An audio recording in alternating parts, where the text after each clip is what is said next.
Shalom Bapak Ibu Saudaraku sekalian. Kebenaran hari ini tanggal 24 Oktober 2025 bertema mediokritas.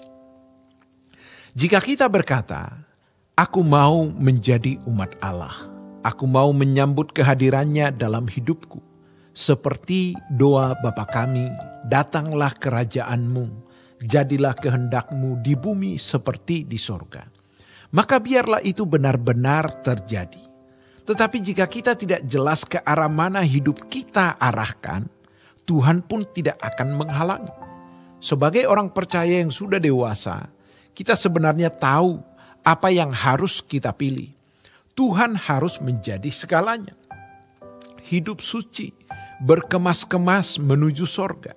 Hidup hanya untuk menyenangkan Tuhan dan melayani Dia. Hidup di dunia hanyalah sementara. Sementara kehidupan sejati adalah di kekekalan. Kita sudah tahu semuanya itu. Tetapi sering masih gamang, tidak berani mengambil keputusan yang kokoh. Sikap hidup setengah hati ini menjadikan kita mangsa empuk kuasa kegelapan. Karena kita tidak menggunakan kedaulatan dengan benar. Kita hidup dalam kondisi mediokritas, keadaan setengah-setengah.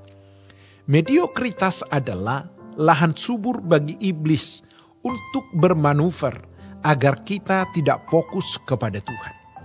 Pikiran kita mudah didistraksi. Waktu kita habis untuk hal-hal yang tidak perlu. Dan akhirnya kuasa rohani kita melemah. Cengkeraman hadirat Allah menjadi tipis. Wibawa ilahi menghilang.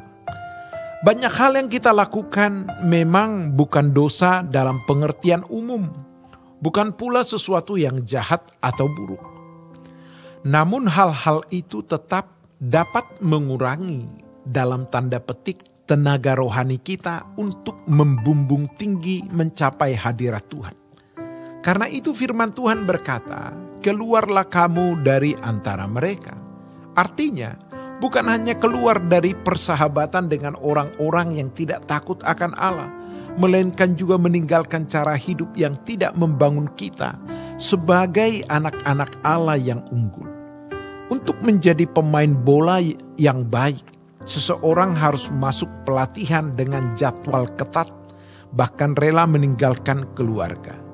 Demikian pula, untuk menjadi anggota keluarga kerajaan Allah jauh lebih berat. Tidak bisa sembarangan hidup dengan prinsip mengalir saja.